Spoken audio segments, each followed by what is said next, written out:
అదే త్రివేణి సంగమం. ఇడ పింగళ గంగా యమునకి సంకేతములైనటువంటివి ముక్కుకి ఇట్నుంచి వెడతాయి. మధ్యలోంచి వెళ్ళేటటువంటిది సుషుమ్న. ఈ మూడు ఎక్కడ కలుస్తాయంటే ఇక్కడ కలుస్తాయి, ఆజ్ఞాచక్రం దగ్గర. ఈ మూడు కలిసిన త్రివేణి సంగమం ఏదుందో అది ఆజ్ఞాచక్రం. మనసు నిలబడుతుంది అక్కడ. మనసు సరిగా నిలబడితేనే స్ఫురణ నిలబడుతుంది. అందుకే దాన్ని కప్పుతారు కుంకంతో. కప్పితే ఆజ్ఞాచక్రాన్ని కప్పితే మనసు వశమై స్ఫురణ శక్తి నిలబడుతుంది, జ్ఞాపకం ఉంటుంది. చెప్పే విషయం మంచి విషయాలు జ్ఞాపకంలో ఉంటాయి, మనసు కల్మషం కాకుండా నిలబడుతుంది. అందుకని బొట్టు పెట్టుకోవడం భారతీయ సంప్రదాయంలో అంత గొప్పదైంది. బొట్టు పెట్టుకోవడం పునర్జన్మ సిద్ధాంతాన్ని అంగీకరించాను అని చెప్పడానికి హేతువు. త్రివేణి సంగమ స్వరూపాన్ని వీణ కూడా ప్రతిపాదనం చేస్తుంది.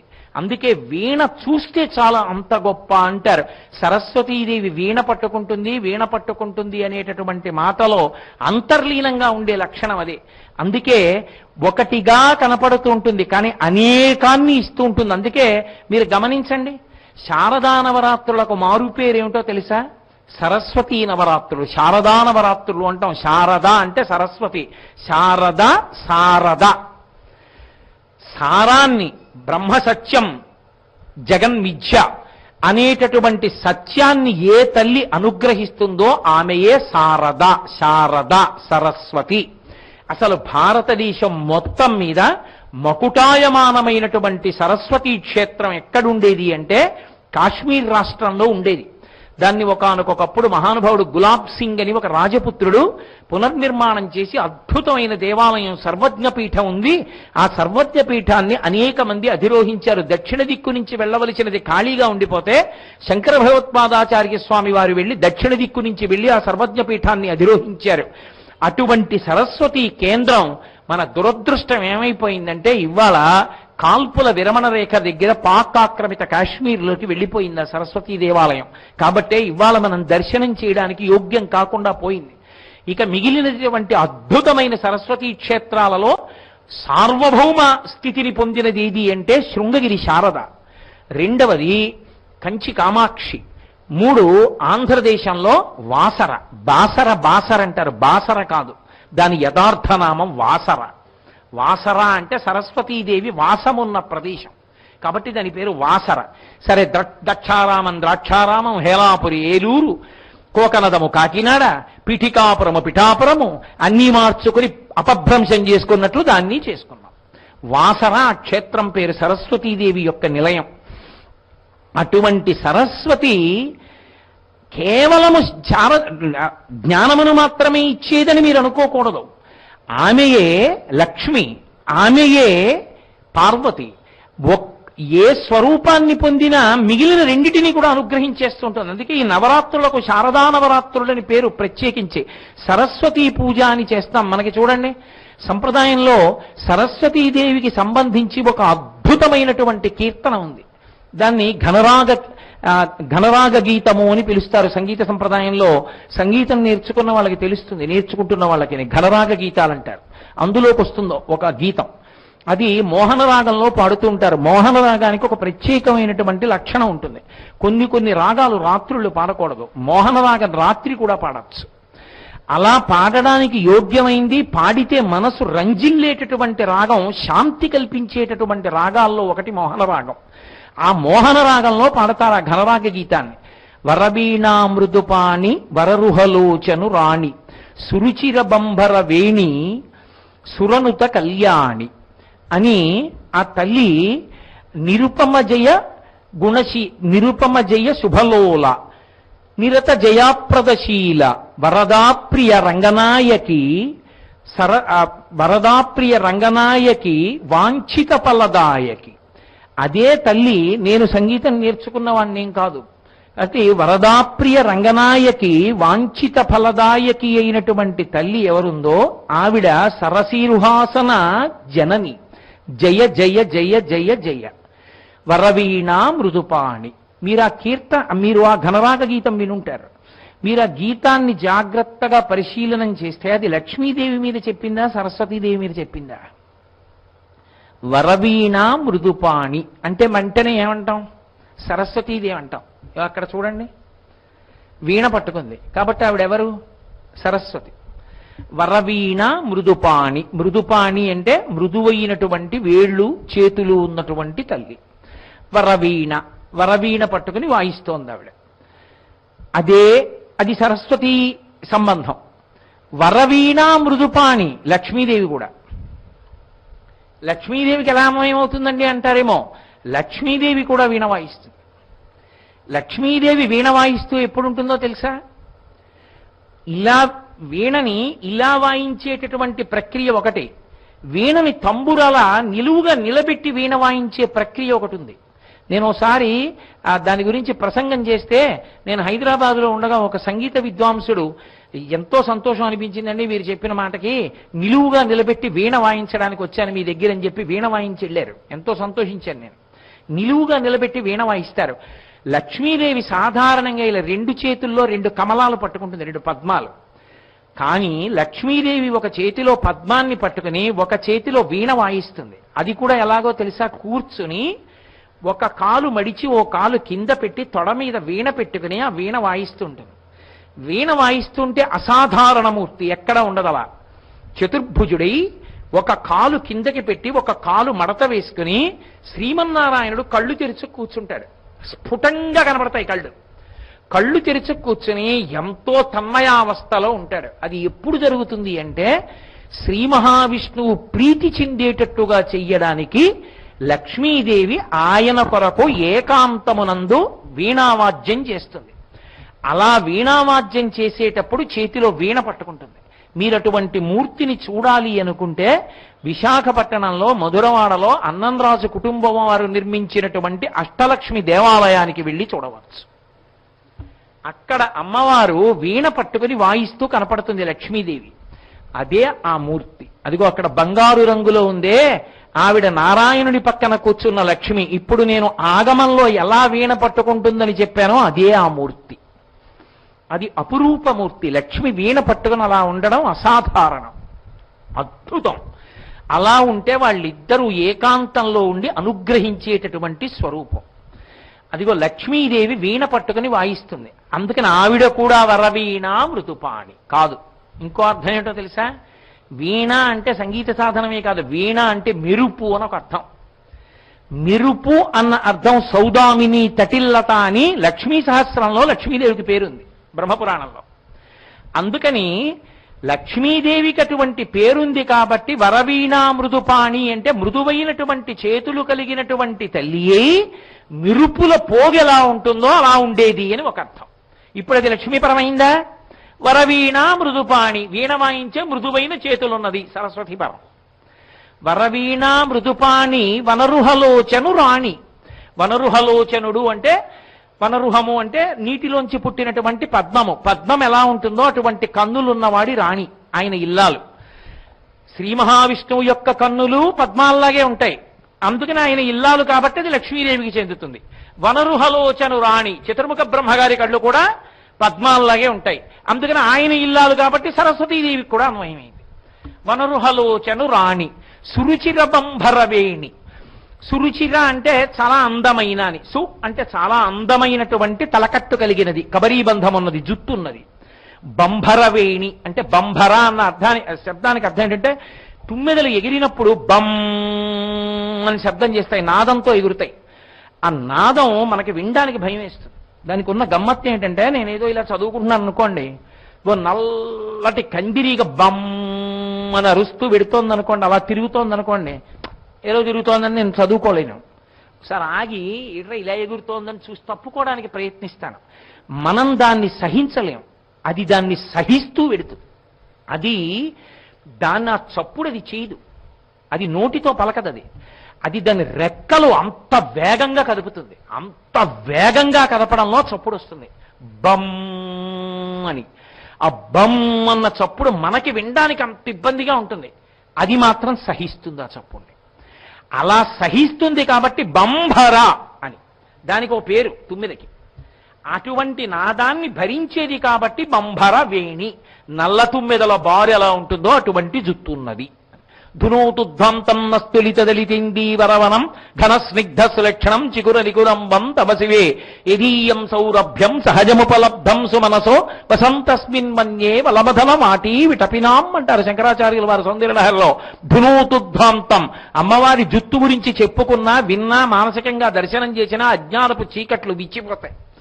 అందుకే ఎప్పుడు అమ్మవారి జుత్తు గురించి చెప్పినా విశేషణాలు వేస్తారు. సురుచిర బంభరవేణి, మంచి సువాసనలతో, సహజమైన సువాసనలతో కూడుకున్నటువంటి గండు నల్ల తుమ్మెదల బారు ఎలా ఉంటుందో అటువంటి జుత్తు ఉన్నది. అది లక్ష్మీదేవికి ఉంటుంది, సరస్వతీదేవికి ఉంటుంది. కాబట్టి ఇద్దరికీ అన్వయమైందా? సురుచిర బంభరవేణి సురనుత కళ్యాణి. సురలంటే దేవతలు, నుత అంటే వాళ్ళ చేత స్తోత్రము చేయబడిన, కళ్యాణి అంటే మంచి గుణములున్నది.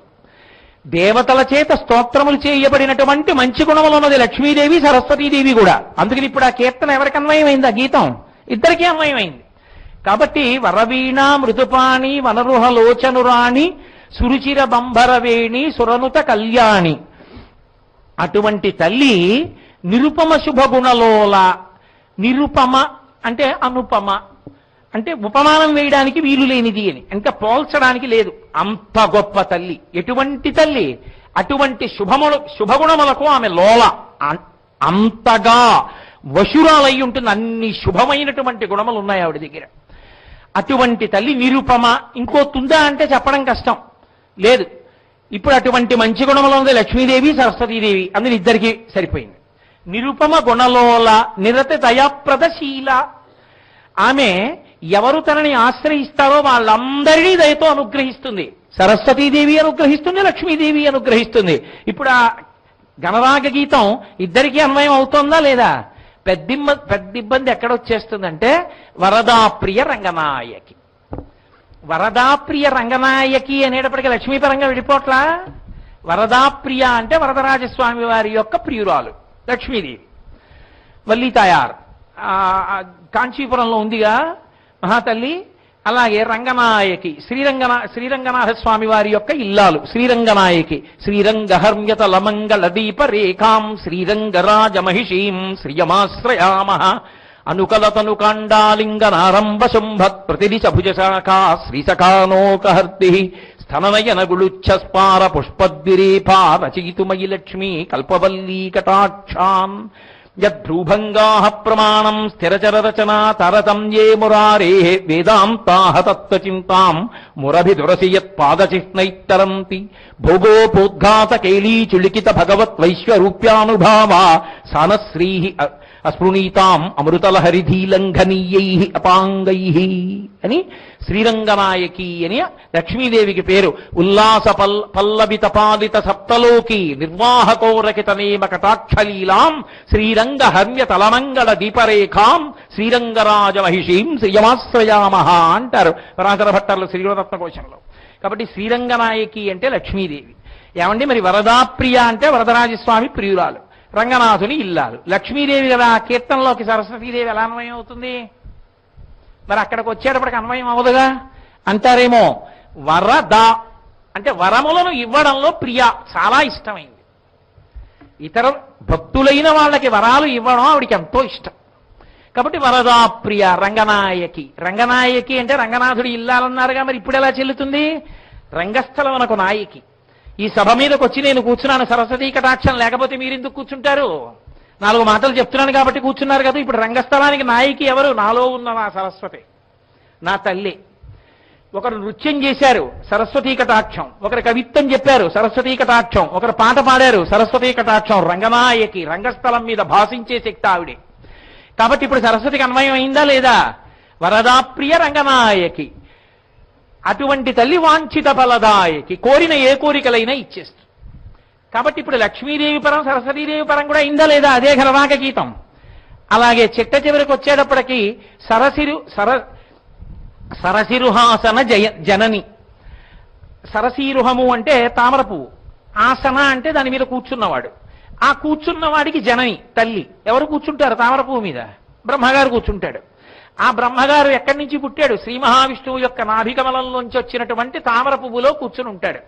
ఆయనకి తల్లి లక్ష్మీదేవి, విష్ణువు యొక్క ఇల్లాలు కాబట్టి. కాబట్టి సరసిరుహాసన జనని.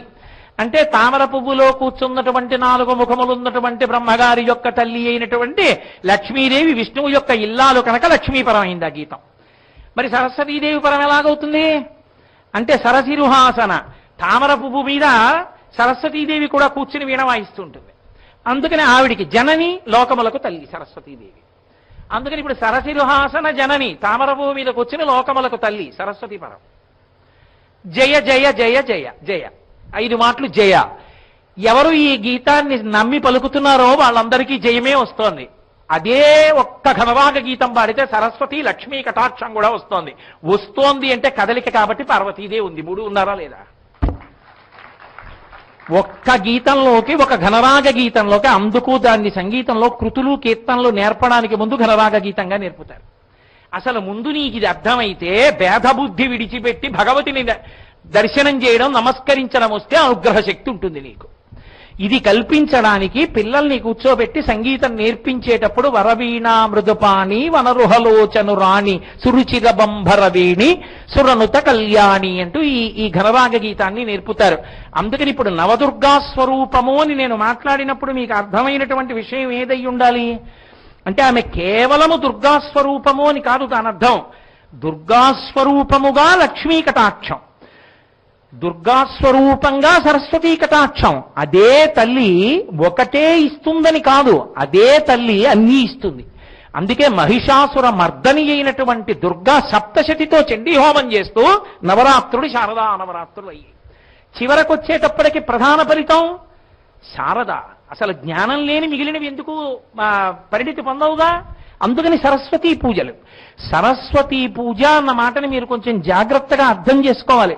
సరస్వతీ పూజ అంటే చాలా మంది ఏమనుకుంటారంటే అది విద్యార్థులు చేసుకునే పూజ అనుకుంటారు. కాదు, సరస్వతీ పూజ అంటే ఆయుధ పూజ అని పిలుస్తారు. మీరు మైసూరులో చూస్తే ఆయుధ పూజ అంటే సైనికులు వాడేటటువంటి ఆయుధాలు కూడా పెట్టి మైసూరు మహారాజా గారు ఇప్పటికీ హెలికాప్టర్లో దిగుతాడు మహానవమి నాడు. విజయదశమి 10వ రోజు, 9వ రోజు చేస్తూ ఉంటారు. ఎందుకంటే మొదటి 3 రోజులు దుర్గగా, రెండవ 3 రోజులు అంటే 4 నుంచి 6, 4, 5, 6 3 రోజులు మహాలక్ష్మీ పరంగా, చివరి 7, 8, 9 రోజులు మహాసరస్వతీ పరంగా పూజ ఉంటుంది. ఉన్నప్పుడు 9వ రోజు చిట్ట చివరి రోజు కామకోటి వారు ఒకలా చేస్తారు. కామకోటి వారు ముందు రోజే సరస్వతీ పూజలో పెట్టవలసినవన్నీ కూడా రాత్రి అమ్మవారి దగ్గర పెట్టి వదిలేస్తారు. పిల్లలందరికీ కళాలు ఇవ్వాలనుకున్నారనుకోండి, ముందు రోజు రాత్రే పెట్టేస్తారు. ముందు రోజు రాత్రే అమ్మవారి దగ్గర ఉంటాయి, ఉండి మర్నాడు పూజకు వస్తాయి. పూజ చేసేటప్పుడు సరస్వతీ పూజలో చాలా మంది అభిప్రాయం ఏమిటంటే అది విద్యార్థులు చేసుకునే పూజ కాబట్టి విద్యార్థులతో సరస్వతీ పూజ చేయించుకుంటే చాలు. చాలా తప్పు. సరస్వతీ పూజలో పెట్టేవి ఏమిటో తెలుసా? మీరు నన్ను సక్రమంగా అర్థం చేసుకుంటే మా ఆవిడ కూరగాయలు తిరిగే కత్తిపీట కూడా. ఎందుకో తెలుసా? ఇవాళ చాలా మందో మాట అంటుంటారు, వర్క్ ఈజ్ వర్షిప్. ఎందుకంటే గుళ్ళు గోపురాలు అంటారు. తప్పు, వాడికేం తెలుసు, వాడి బుర్ర. అసలు దాన్ని చెప్పినది సరస్వతీ పూజ చెప్పింది. సరస్వతి అంటే ప్రవాహం. ఒక వ్యక్తి యొక్క నైపుణ్యం దేని మీద ఆధారపడుతుంది? ఒక పరికరాన్ని అతను పట్టుకోవడం మీద, ఆ పరికరాన్ని అతను ఉపయోగించడం మీద ఉంటుంది. ఒక పెద్ద శిల ఉందండి, ఒక రాయి, అందులోంచి 25 అడుగుల ఎత్తు హనుమ రావాలి. ఇప్పుడు ఆ నల్లరాతి మీద కూర్చుని శిల్పి ఉలి పట్టుకుని చెక్కుతాడు. చెక్కుతూ వెళ్ళిన తర్వాత చిట్ట చివర కళ్ళు చెక్కాలి. ప్రధాన శిల్పి వచ్చి కొబ్బరికాయ కొట్టి కూర్చుని చిన్న శిల ఉలి పట్టుకుని ఎంత జాగ్రత్తగానో కొడతాడు. ఎందుకంటే ఇంత విగ్రహం అయిపోయిన తర్వాత కన్నుకి పెద్ద పెచ్చి ఎగిరిపోయింది అనుకోండి, పోయిందంతే ఆ విగ్రహం. అంత జాగ్రత్తగా చెక్కుతాడు. ఇప్పుడు ఇంతమంది కోర్కెలు తీర్చి, ఇంతమంది చేత అభిషేకాలు అందుకుని, ఇంతమంది చేత పూజలు అందుకుని, ఇన్ని అధివాసాలు అందుకుని ప్రతిష్ఠ అవుతున్నటువంటి మూర్తి ఒక నల్లరాతిలోంచి బయటికి వచ్చేటట్టుగా చేసినటువంటి శిల్పిలో సరస్వతీ కటాక్షము లేని నాడు ఎలా వచ్చింది? ఆయన యందు సరస్వతి ఉలితో మూర్తిని తీయగలిగిన శక్తిగా లోపలుంది. అది ఉలిని పెట్టి సుత్తితో కొడుతున్న ప్రతి దెబ్బలో సరస్వతీ కటాక్షం ప్రవహిస్తూ ఇంతమందిని అనుగ్రహించే మూర్తిగా బయటికి వచ్చింది. ఇప్పుడు ఆయన సరస్వతీ కటాక్షానికి ఆధారమేది? ఆ ఉలి. అందుకని ఆయుధ పూజలో ఉలి పెడతాడు. ఒక సైనికుడు ఉన్నాడు, కత్తి చేత్తో పట్టుకుని యుద్ధానికి ఎడతాడు, వెళ్ళి శత్రువుల్ని దురుమాడతాడు. ఇప్పుడు తన జీవితానికి ఆస్కారం ఏది? ఆ కత్తికి పూజ చేస్తాడు.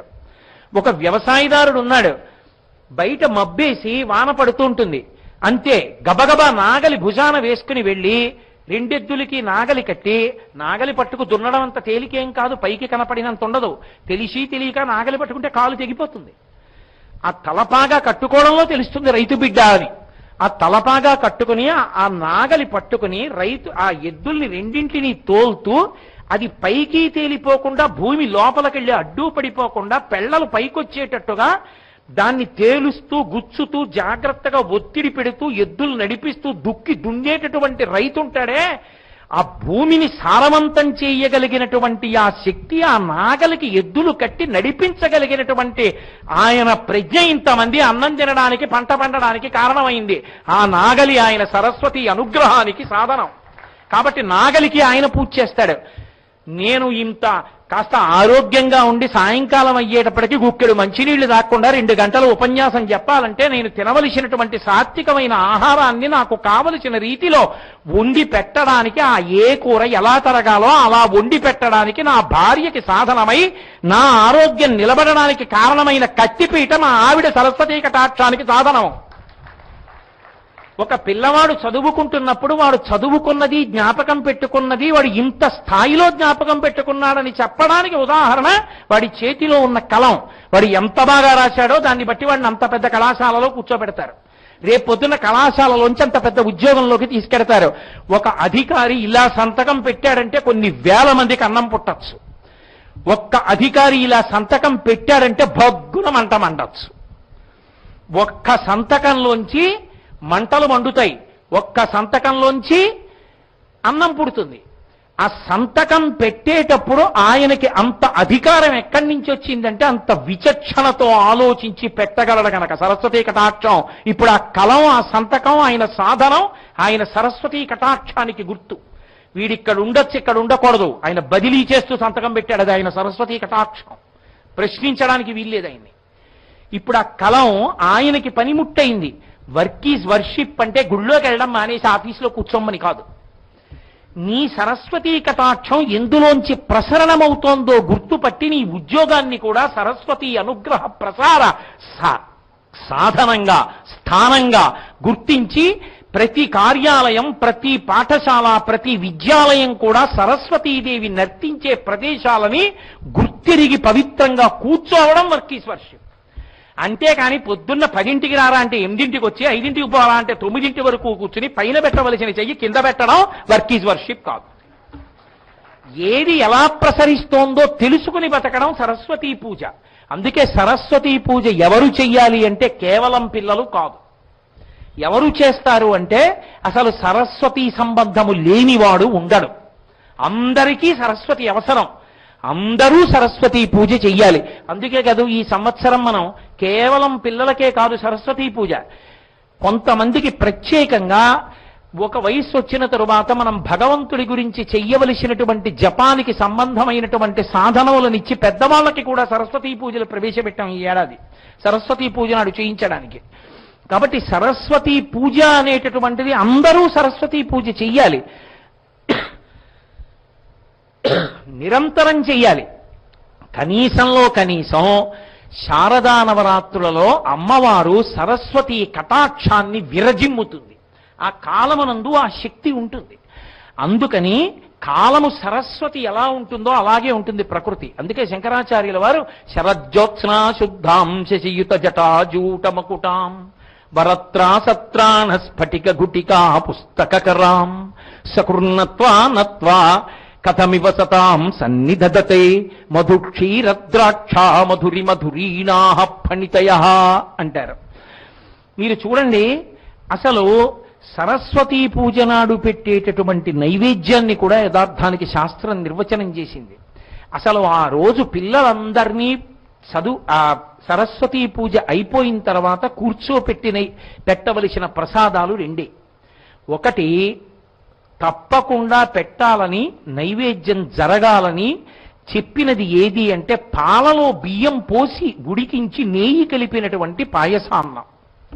అటువంటి నేతితో పాలతో కూడుకున్న పాయసాన్నాన్ని మధ్యాహ్నం వేళ సరస్వతీదేవిగా అమ్మవారికి నైవేద్యం చెయ్యాలి.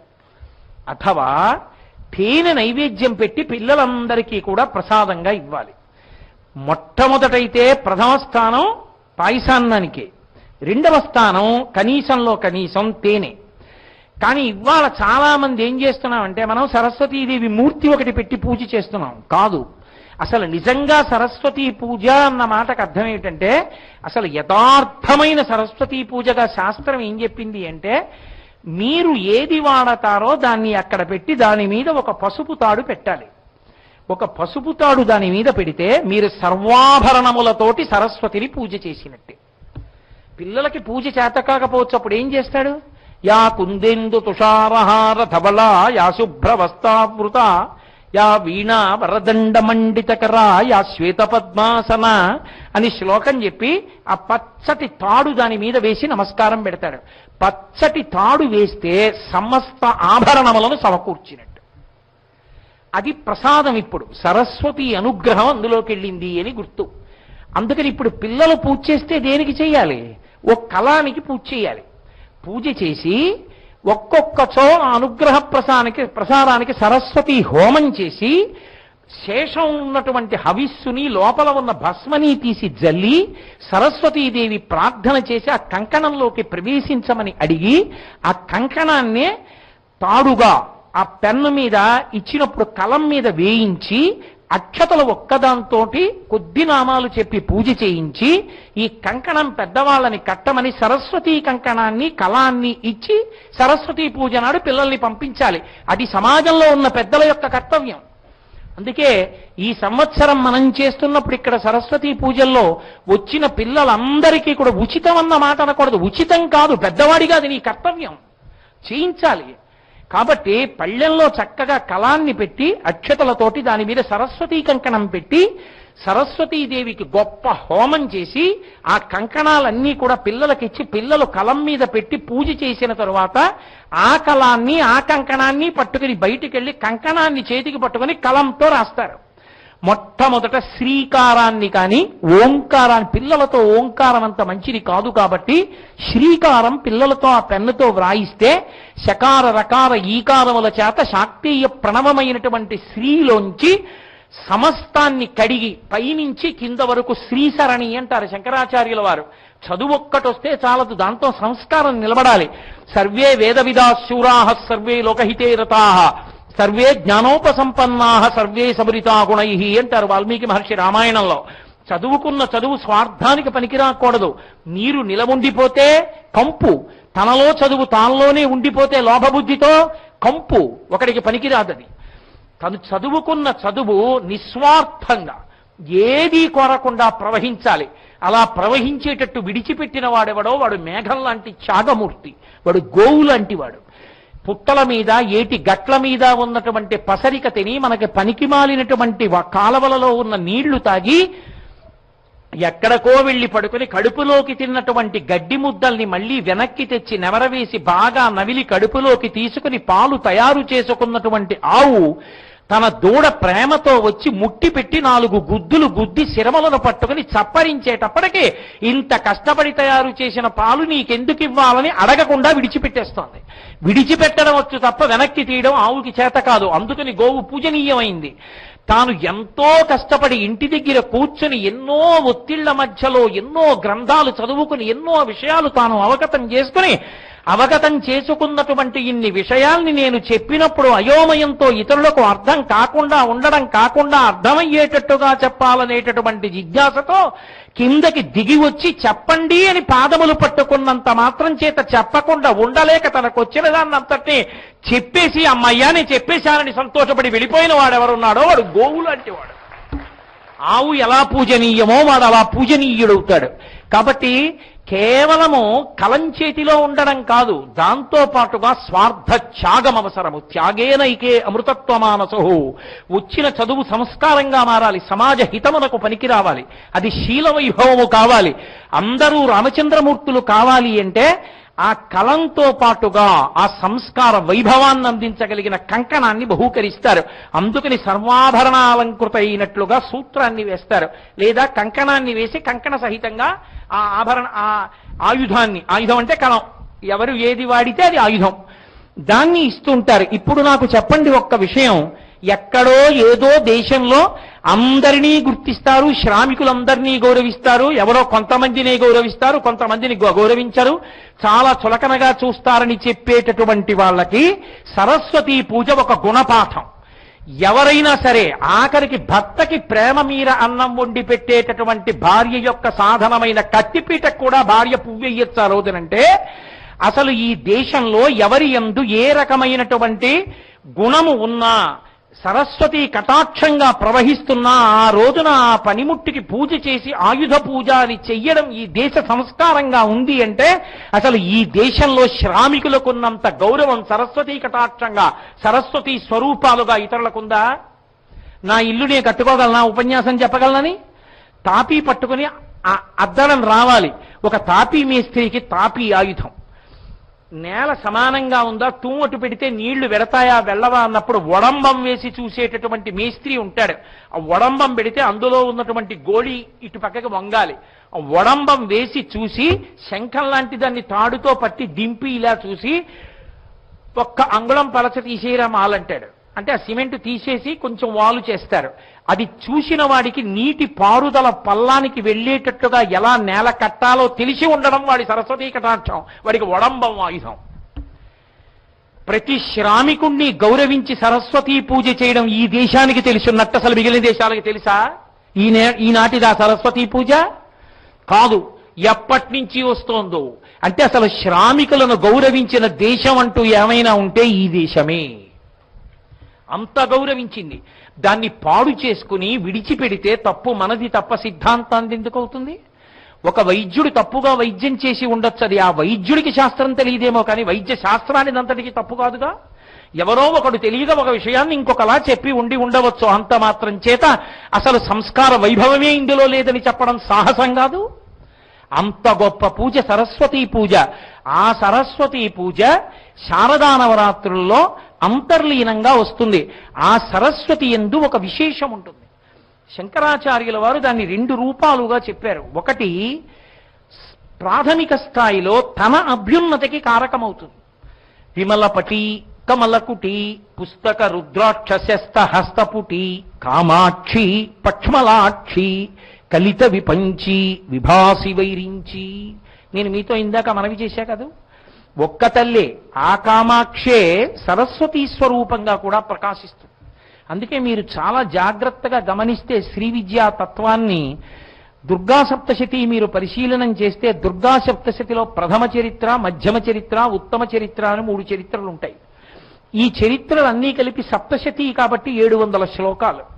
ఈ 700 శ్లోకాల్లో ప్రథమ చరిత్ర యందు 7 ఉంటారు అమ్మవారి యొక్క రూపాలు, మధ్యమ చరిత్ర యందు 7 ఉంటారు, 3వ చరిత్ర అయిన ఉత్తమ చరిత్ర యందు 7 ఉంటారు.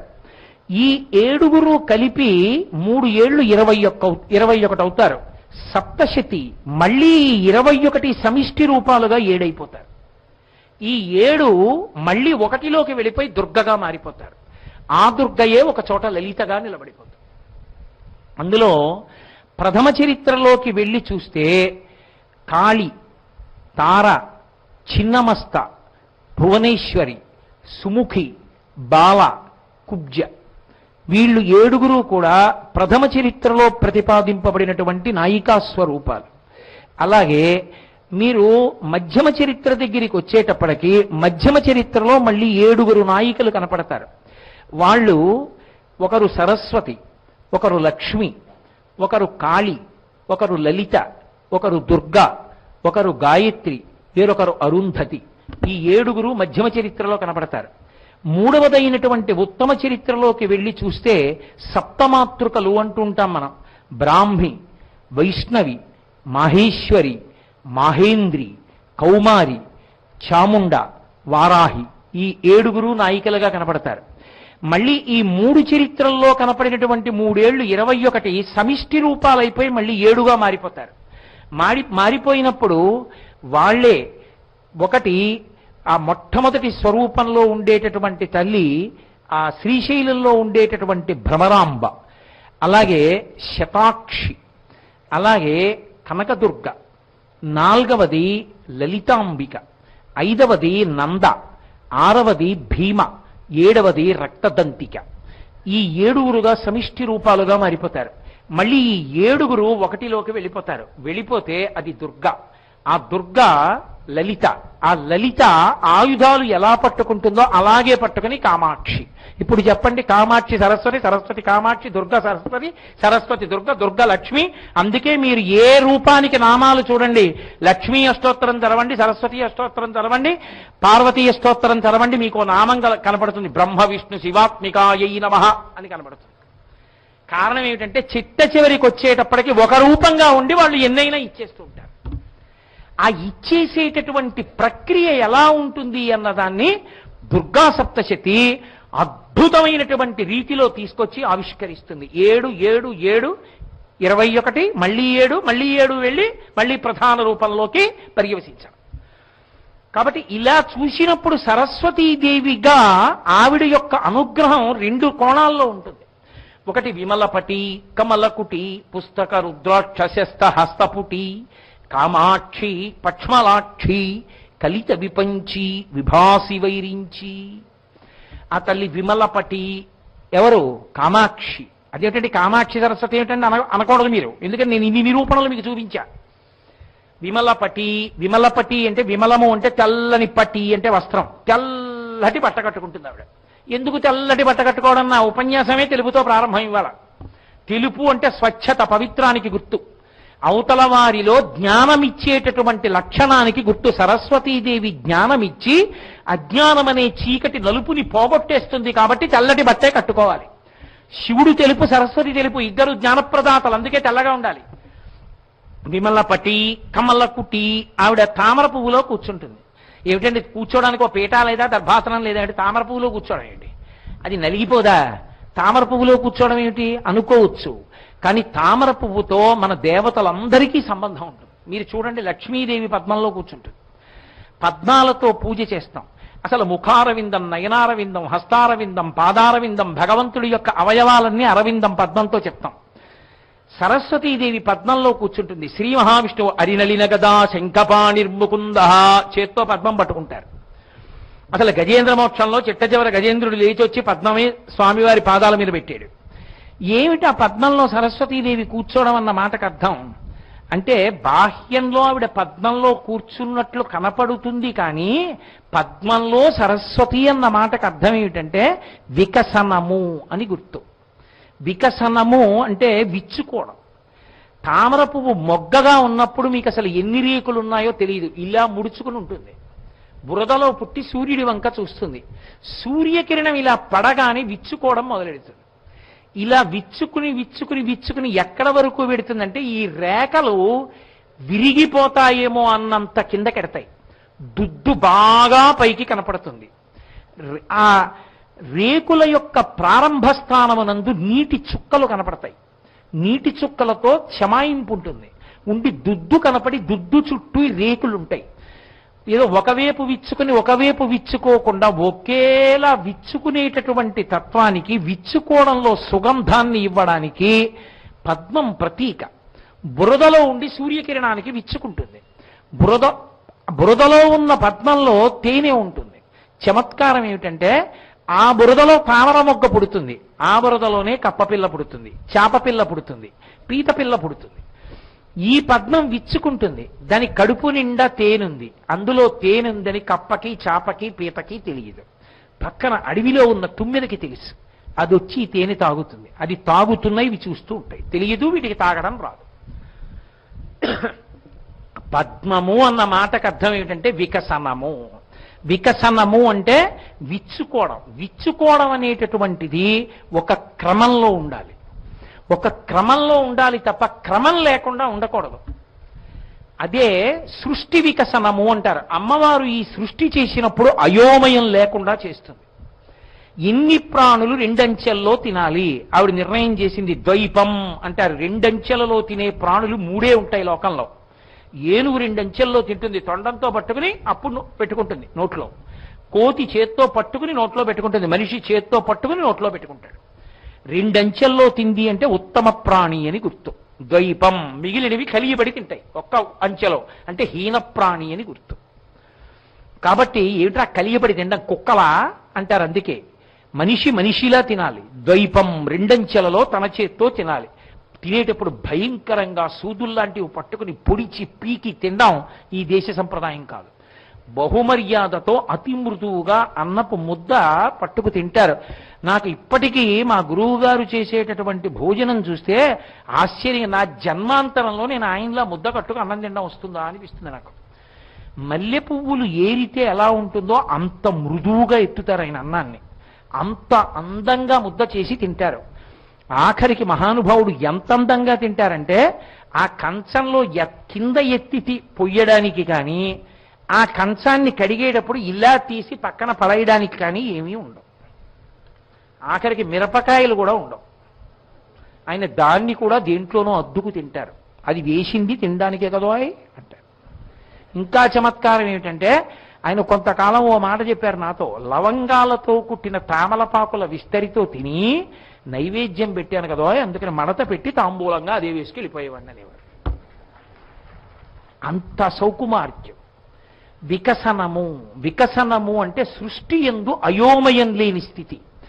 ఎవరు ఎలా ఉంటారు, ఎవరు ఏది తింటారు, ఏది దేని చేత తినబడుతుంది, రాత్రి ఎలా ఉంటుంది, పగలు ఎలా ఉంటుంది, సూర్యుడు ఎంతసేపు ఉండాలి, చంద్రుడు ఎంతసేపు ఉండాలి, సూర్యుడు ఇక్కడెంతసేపు ఉండాలి, అవతల వైపు ఎంతసేపు ఉండాలి, చంద్రుడు ఇక్కడెంతసేపు ఉండాలి, చంద్రుడు అక్కడెంతసేపు ఉండాలి, రాత్రి ఎవరు తిరగాలి, పగలు ఎవరు తిరగాలి, పగలు ఎవరు బయటికి వెళ్ళకూడదు, రాత్రి ఎవరు బయటికి వెళ్ళకూడదు, అన్నీ అమ్మవారు నిర్ణయించింది.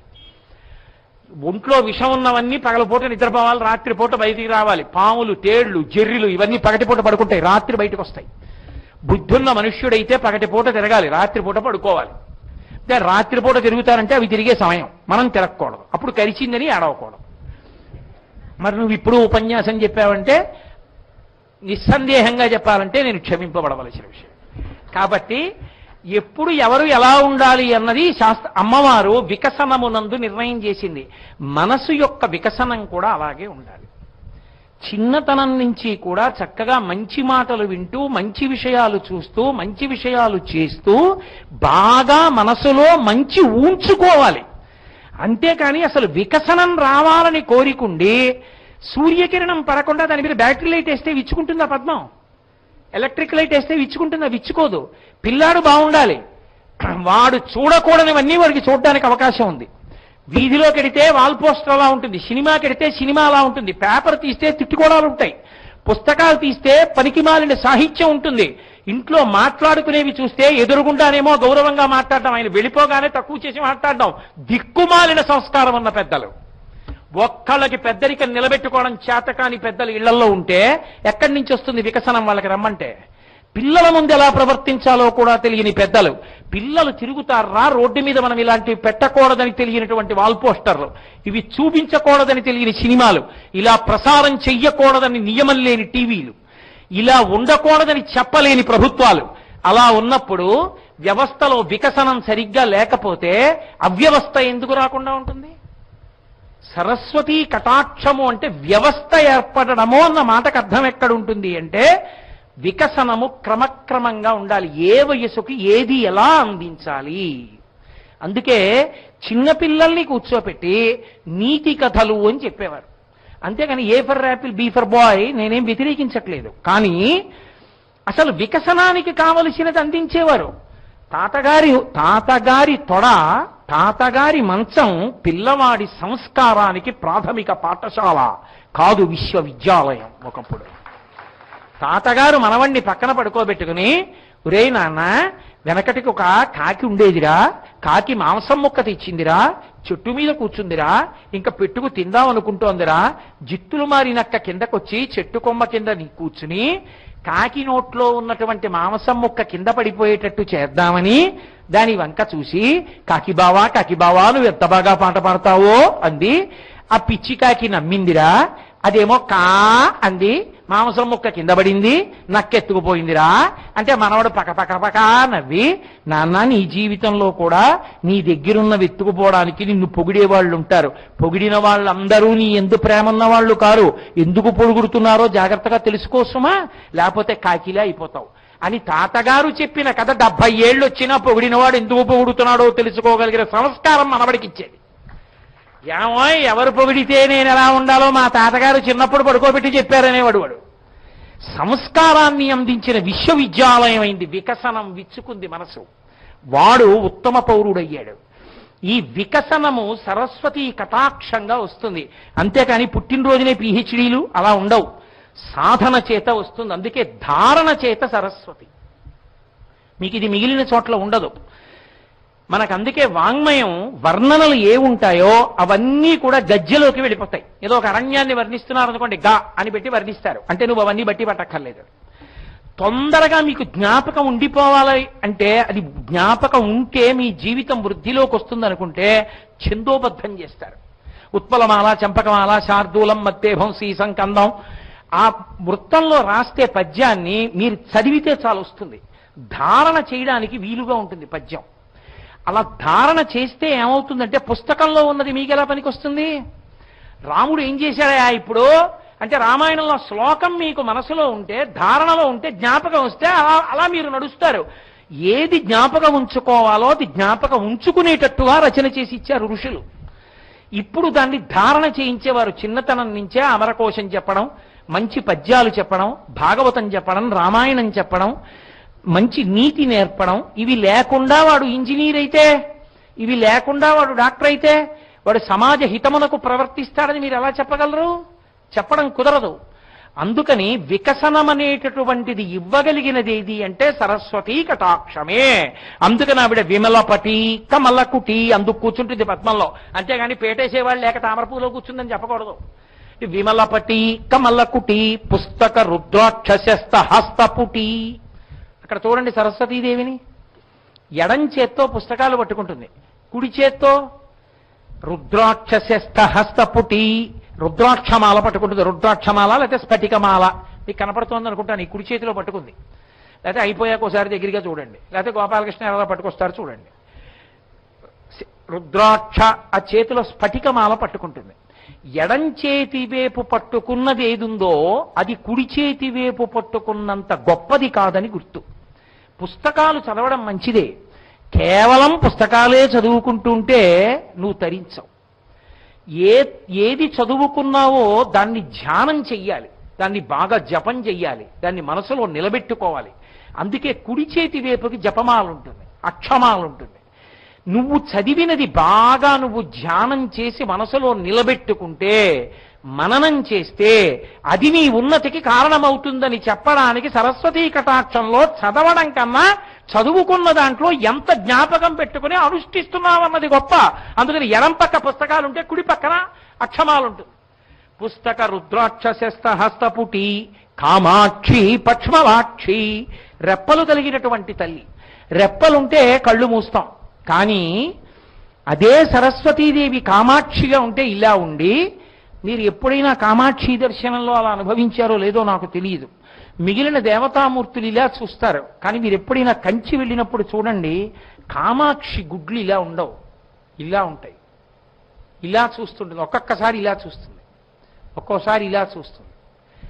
ఎప్పుడూ ఒక్కలాగే ఉండవు ఆవిడ గుడ్లు. గుడ్లు ఇలా తిరిగితే కాసేపటికి నిప్పెట్టి రెప్ప వేస్తాం, ఆవిడ రెప్ప వేయకుండా తిప్పుతుంది. ఆవిడ రెప్ప వేస్తే ఉన్మేష నిమిషోత్పన్న విపన్న భువనావళి. ఆవిడ రెప్ప వేస్తే లయమైపోతుంది లోకం.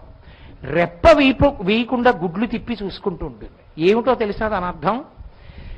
ఎవరిని తాను ప్రత్యేకంగా చూడాలనుకుంటోందో వాళ్ళు వచ్చిన రోజుని ఇలా తిప్పి ఉంచుతుంది. కటాక్షించిందని గుర్తు.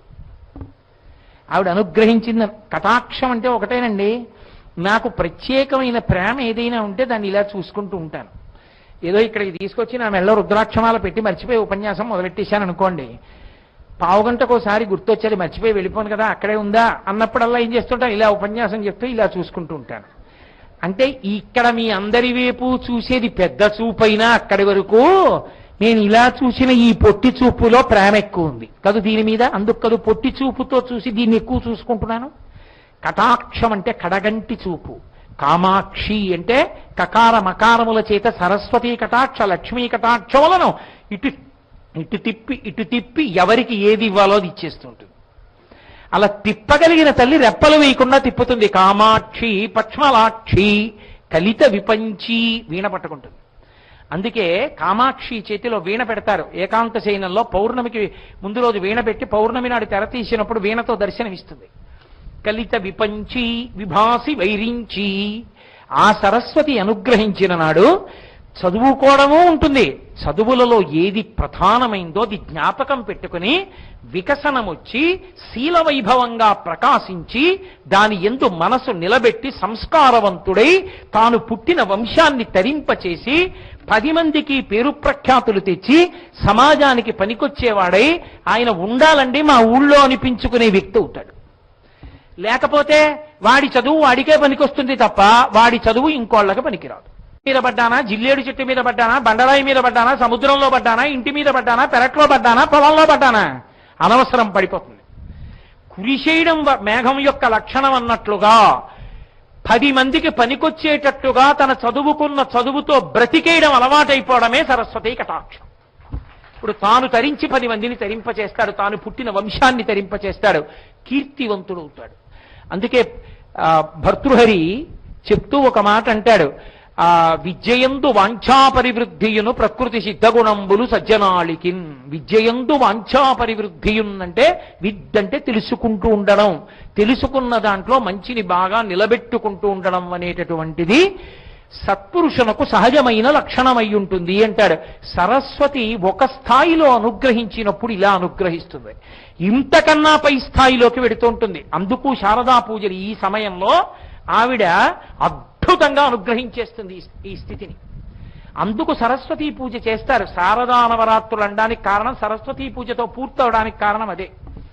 కాబట్టి ఇంకొక స్థాయిలో, ఇంతకన్నా పై స్థాయిలో సరస్వతీదేవి అనుగ్రహం అంటే ఎంత అద్భుతంగా ఉంటుందో, ఎలా అనుగ్రహిస్తుందో, అలా అనుగ్రహించడానికి ఏం చెయ్యాలని మనం అనుకుంటామో కానీ ఎంత సులువుగా ఉంటుందో, అలా ఎలా ఉండాలో ఈ విషయాల్ని శారద పలికించినంత మేర రేపు సాయంకాలం 6:30 కలుసుకున్నప్పుడు ప్రవచనం చేస్తాను. కాబట్టి రేపు అవతల వారిలో జ్ఞానమిచ్చేటటువంటి లక్షణానికి గుర్తు సరస్వతీదేవి జ్ఞానమిచ్చి అజ్ఞానమనే చీకటి నలుపుని పోగొట్టేస్తుంది. కాబట్టి తెల్లటి బట్టే కట్టుకోవాలి. శివుడు తెలుపు, సరస్వతి తెలుపు, ఇద్దరు జ్ఞానప్రదాతలు, అందుకే తెల్లగా ఉండాలి.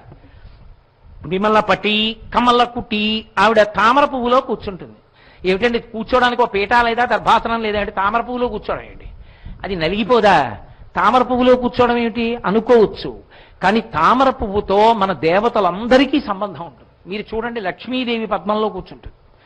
పద్మాలతో పూజ చేస్తాం. అసలు ముఖారవిందం, నయనారవిందం, హస్తారవిందం, పాదారవిందం, భగవంతుడి యొక్క అవయవాలన్నీ అరవిందం పద్మంతో చెప్తాం. సరస్వతీదేవి పద్మంలో కూర్చుంటుంది. శ్రీ మహావిష్ణువు అరినలిన గదా శంఖపాణిర్ముకుంద చేత్తో పద్మం పట్టుకుంటారు. అసలు గజేంద్ర మోక్షంలో చిట్ట చివర గజేంద్రుడు లేచి వచ్చి పద్మమే స్వామివారి పాదాల మీద పెట్టాడు. ఏమిటి ఆ పద్మంలో సరస్వతీదేవి కూర్చోవడం అన్న మాటకు అర్థం అంటే, బాహ్యంలో ఆవిడ పద్మంలో కూర్చున్నట్లు కనపడుతుంది, కానీ పద్మంలో సరస్వతి అన్న మాటకు అర్థం ఏమిటంటే వికసనము అని గుర్తు. వికసనము అంటే విచ్చుకోవడం. తామర పువ్వు మొగ్గగా ఉన్నప్పుడు మీకు అసలు ఎన్ని రేకులు ఉన్నాయో తెలియదు, ఇలా ముడుచుకుని ఉంటుంది. బురదలో పుట్టి సూర్యుడి వంక చూస్తుంది.